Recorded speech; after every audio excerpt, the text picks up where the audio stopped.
नमस्कार मंडळी, आज आपण माहूरला आलेलो आहे आणि संपूर्ण माहूरचं देवदर्शन शिखर, अनुसया माता, रेणुका माता, परशुराम आणि येथील पावन कुंड त्याचंही दर्शन आपल्याला या व्हिडिओमधून घडणार आहे। तर सर्वप्रथम आता आपण अनुसया मातेवरती आलेलो आहे। नारळी पौर्णिमा म्हणजेच रक्षाबंधन या महान पर्वावरती माहूरला परिक्रमा असते। तर या परिक्रमेसाठी आम्ही आलेलो आहे। जवळपास 40 किलोमीटरची ही परिक्रमा असते। तर या परिक्रमेला कोणी परकमा म्हणते किंवा पंचकोशी असंही म्हणतात।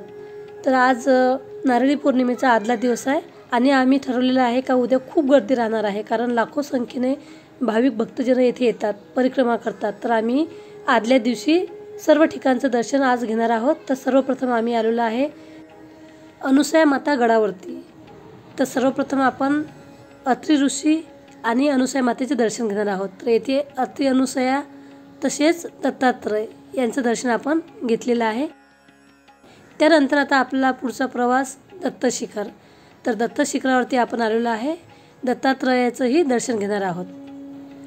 माहूरची परिक्रमा, दत्त शिखर तसेच अनुसया माता यांचे स्पेशल व्हिडिओ मी या चॅनलवरती अपलोड केलेले आहे, तर ते तुम्ही बघू शकता। तर आजचा आपला व्हिडिओ स्पेशल आहे रेणुका माता दर्शन। तर आता आपण रेणुका मातेच्या दर्शनाला निघालेलो आहे आणि रेणुका माताचं दर्शन घेणार आहोत। आज सकाळीच आम्ही जवळपास 8ला किनवट स्टेशनला येऊन पोहोचलेलो आहे आणि किनवटवरून बस करून माहूरला आलेलो आहे। माहूरला आल्यानंतर आनंद मठामध्ये आंघोळ वगैरे केली आणि दत्तात्रय, अनुसया माता, रेणुका माता यांच्या दर्शनाला आज निघालेलो आहे। तर आपण अनुसया मातेचे दर्शन घेतलेले आहे, दत्त शिखरावरती दत्ताचे दर्शन घेतलेले आहे आणि आता रेणुका मातेवरती येऊन रेणुका माता तसेच परशुराम यांचेही दर्शन घेणार आहोत। कारण उद्याचा दिवस खूप धामधुमीचा आहे, यात्रेचा आहे आणि भरपूर गर्दी असल्याने उद्या आपलं दर्शन होणार नाही आणि उद्या आपल्याला परिक्रमा करायची आहे, म्हणून आदल्या दिवशी आम्ही सर्व ठिकाणी जाऊन दर्शन घेणार आहोत। तर बघा, आता येथे प्रसादाच्या रूपामध्ये आपल्याला विडा मिळतो आणि हा विडा रेणुका मातेला न्यायचा असतो। खास प्रसाद या विड्याचा असतो, म्हणून येथील विडा हा खूप प्रसिद्ध आहे आणि विडा प्रत्येकाने घ्यायला पाहिजे। अशा प्रकारे हा विडा बनवला जातो। तर विड्यासाठी आपल्याला 51 पानं घ्यायची असतात। तर ते पानं घेऊन येथे द्यायची असतात आणि इथून आपल्याला हा विडा कुटून मिळतो। तर त्यामध्ये वेगवेगळे मसाले टाकून पानाचा विडा आपल्याला कुटून मिळतो। तुम्ही इतर प्रसाद घ्या किंवा नका घेऊ, पण विडा हमखास इथे द्यायचा असतो, कारण हा विडा मातेला अर्पण केला जातो, म्हणून आपण विडा घ्यायला पाहिजे। आणि आता आम्ही विडा कुटून घेत आहोत, त्यानंतर मातेचं दर्शन करायला जाणार आहोत। रेणुका मातेच्या दर्शनाला जाताना दोन्ही बाजूला भरपूर दुकानं लागलेली आहेत। तर तुम्ही इतर साहित्यासोबत हार, फुलं, ओटीचं सामान हे सुद्धा घेऊ शकता आणि विडा कुटूनही प्रसादामध्ये तुम्ही नेऊ शकता। आपण विडा म्हटलेला आहे, तर येथे तांबूल म्हणतात। तर खूप सुवासिक आणि चविष्ट हे तांबूल येथे बनवून मिळते। म्हणजेच बघा, येथे लिहिलेलं आहे का येथे पानाचं तांबूल कुटून मिळणार आहे। आपण जी पानं विकत आणलेली आहे ती यांच्याकडे द्यायची आहेत आणि 10 रुपये द्यायची आहे, एक्स्ट्रा 10 रुपये द्यायची आहे। आणि येथे प्लास्टिकच्या पिशव्यामध्ये जो विडा ठेवलेला आहे तर तो आपल्याला लगेच ते आपल्या हातात देतात। तर म्हणजे पानाचे पैसे वेगळे आणि कुटायचे 10 रुपये। तर असा हा विडा आपल्याला इथे तयार करून मिळतो। त्यानंतर आता आपल्याला मंदिरात जायचं आहे आणि देवीचं दर्शन घ्यायचं आहे, परंतु आतमध्ये कॅमेरा वगैरे न्यायला सक्त मनाई असल्याने आपण आतील दृश्य, मातेचं दर्शन घडवू शकत नाही। तरी आता आपण आजूबाजूचा परिसर बघायचा आहे आणि आजूबाजूला असलेले देवी देवतांचं छोट्याशा रूपामध्ये त्यांचं मंदिर आहे किंवा बाहेर आहेत, तर त्यांचं दर्शन घ्यायचं आहे।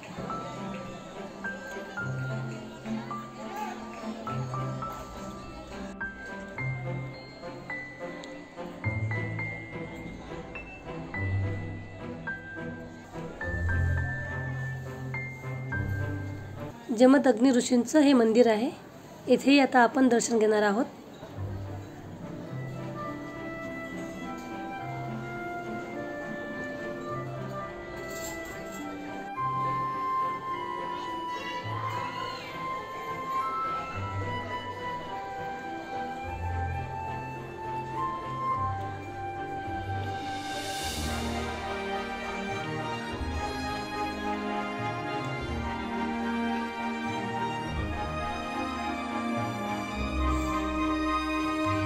रेणुका मातेच्या इथून आता आपल्याला जी लांबची टेकडी दिसत आहे तर ती आहे दत्तशिखराची.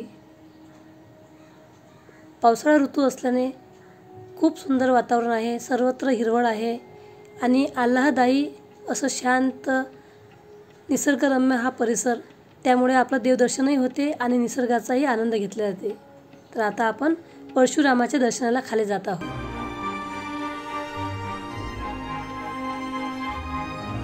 तेथे सुद्धा आतमध्ये आता आपण व्हिडिओ फोटो वगैरे घेऊ शकत नाही. तिथेही सक्त मनाई असल्याने आपल्याला आपला कॅमेरा वगैरे बॅगेमध्ये ठेवून द्यायचा आहे. फक्त आपण आजूबाजूचं जे दृश्य आहे तेच आपल्याला दाखवू शकतो. तर हे माहूर गाव आहे. रेणुका मातेवरून हे संपूर्ण माहूरचं गाव आपल्याला दिसत आहे.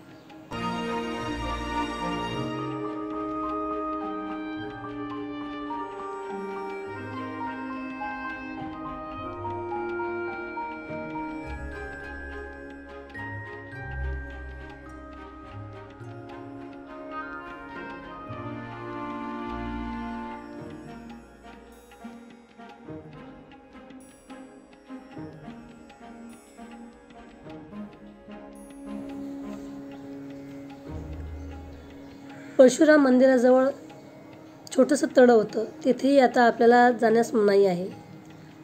बऱ्याच ठिकाणी आता कॅमेरे वगैरे नेता येत नाही किंवा तिथे जायची बंदी आहे. बऱ्याच ठिकाणी बांधकाम चालू आहे तर ते बंद केलेलं आहे.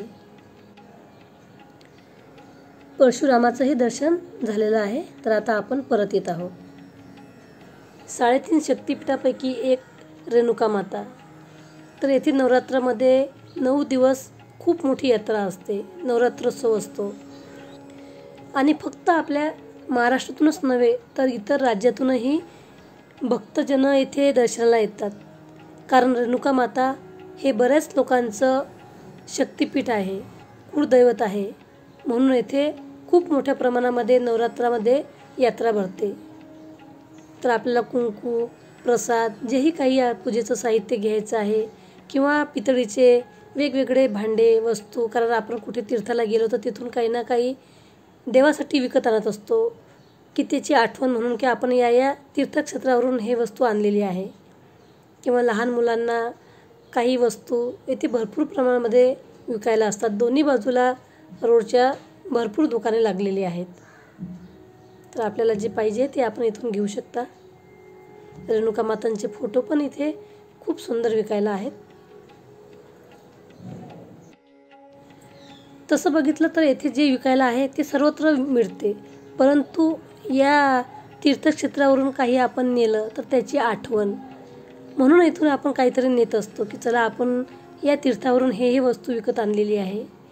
तर त्याचं एक स्वरूप वेगळं असते किंवा त्याच्या मागची भावना वेगळी असते. म्हणून तर बघा, कुठलंही तीर्थक्षेत्र असो तेथे भरपूर प्रमाणामध्ये दुकानं उपलब्ध असतात किंवा लावलेली असतात. तर सर्वात शेवटचं दर्शन आपलं आहे देवदेश्वर मंदिर. तर आम्ही याला देवदेवसरी म्हणतो. तर येथे दत्तात्रय प्रभूचं निद्रास्थान आहे. तर दैवल्य ऋषीसाठी दत्तात्रय महाराज दररोज येथे निद्रेला येतात. तर व्हिडिओ आवडला तर व्हिडिओला लाईक करा. देवदत्त कमेंटमध्ये लिहायला विसरू नका. व्हिडिओ बघितल्याबद्दल धन्यवाद मंडळी.